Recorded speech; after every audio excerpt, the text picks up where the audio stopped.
to look at this whole notion of surrender and emptiness and what does it really look like in several domains of life. That continually you get confused.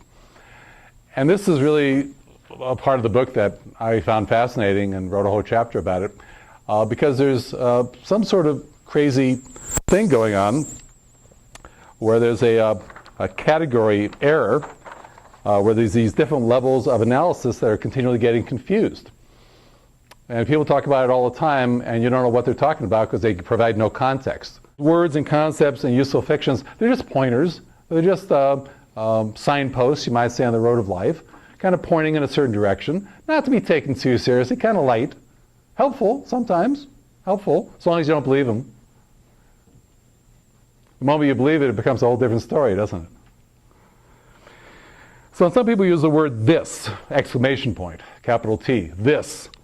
And that's what this manifest dualistic world of forms is when you're here and now and available to inhabit that space. This. And interestingly, some ideas may be more or less true, or relatively true, given various life conditions that come and go, right? Some actions may be more or less fitting, given temporal circumstances, again, that arise and diminish.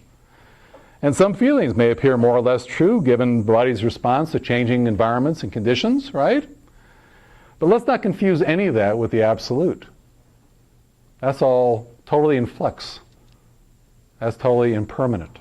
That's totally unpredictable, actually. So the truth value of anything in the empirical world, you could say, is context dependent, because that's where all the meaning is. It all comes in the context. Let me give you an example out of the consciousness of an 8th grader. That's about, 13. It's about 13. A man is coming home. He's afraid of the man in the mask. What's going on? It's a riddle.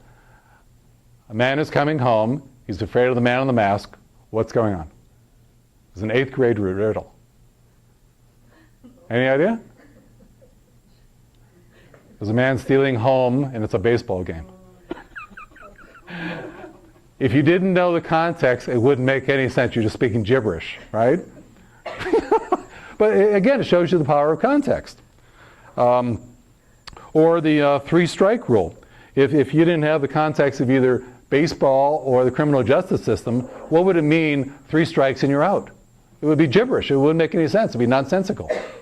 So again, the incredible power of context to have any truth value relatively in the world. So practices and skills are experienced in this relative dualistic empirical world and yield purely relative or apparent truths, not absolute truth.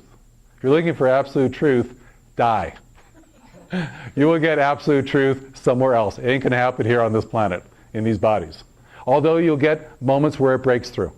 So in the empirical world, people appear as separate persons and individuals. Are they? Time and space, cause and effect. People rallying for the status quo and resisting change. People rallying for progress and change. That all appears to be so. Is it? Oh, motivation, needs, goals, plans. That all seems real enough. Are they? And people giving seminars and write books galore on this stuff. Hugely in the field of psychology. Huge. And how about responsibility, accountability, empowerment? Well, that's all absolutely rock solid, real, concrete, ain't it? Well, of course, that's all ludicrous. So are not conceptualizations anything more than conceptualizations? That's really all they are. You can say the ego is consciousness, or awareness if you prefer, plus conceptualizations. True self, that's consciousness and awareness minus conceptualizations. There's different levels of analysis. They get confused, category error, and it occurs when you confuse the ego's illusory realm of concepts, conceptualizations of every sort, with the empirical world, like this table and this chair and the floor underneath your feet and all the rest. That's here and now. And it's continually changing in the relative world, with the absolute realm, which of course is changeless and unknowable and essentially unfathomable. And if you're not really clear which realm you're talking about, it gets incredibly confusing all the time. And people think they know what they're talking about. People think they're actually saying something that makes some sort of sense. But unless you have a context, you have no idea, actually. So we're looking to kind of tease that out a little bit today so we know where we stand, or at least presume to stand. So, there's the context. And how is this emptiness, this surrender, really perceived and experienced in these three realms? Because they're really wildly different. And some of it's true, and some of it's just blatantly false. And what is what? Which is which? Who is who? So we have these three levels, or planes, or realms of reality, if you wish to call them that. We have the illusory, we have, or the fake world. We have the empirical, transactional world that most of us seem to get along in. It's always changing, of course, and that's sometimes called the dream world. We'll talk more about that. And then there's this absolute reality, the way it really is. That's unchanging, that's unfathomable, it's unknowable. And what are these three?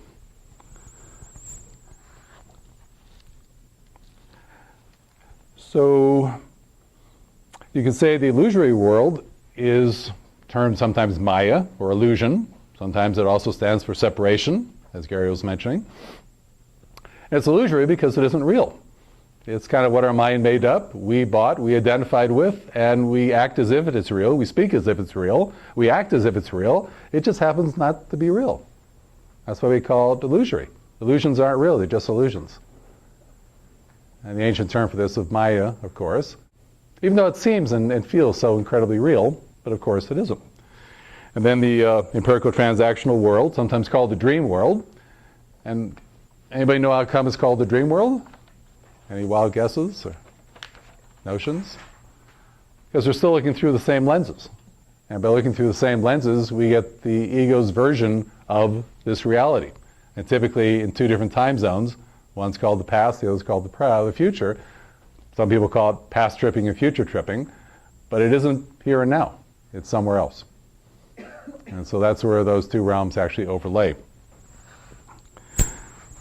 So, and then there's the absolute, also called existence, being, true self, the absolute.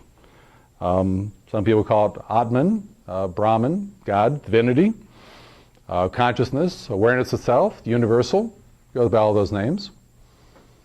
Surrendering what is false, surrendering who you are not. What does that really look like? What happens?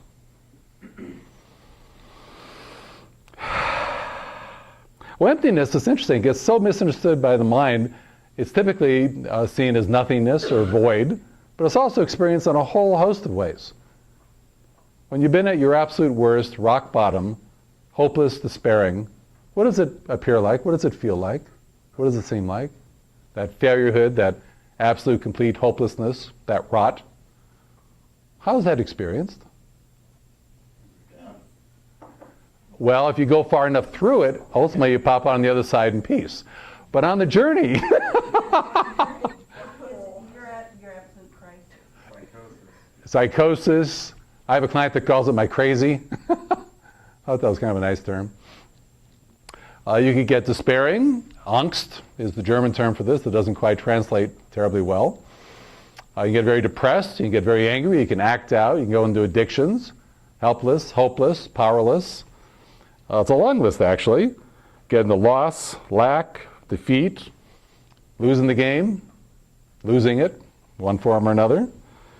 Hell, which only means separation, by the way, ultimately. You get the dispirited, you get ambivalent, you ultimately end up in death and annihilation. That's all cheery news, ain't it? Can't wait. Well, the interesting part, of course, in this illusory world, having gone into all of this, is any of this even real? I'm not talking about how you experience it and feel it, but all the ways you think about it and hold it and conceptualize it and put it in little compartments. Is really any of that real? Or is all that just made up, confabulated? You know, like the pathological liar on Saturday Night Live. Yeah, it turns out just to be perception. And what needs cleaning and healing are our perceptions, ultimately. That's absolutely correct.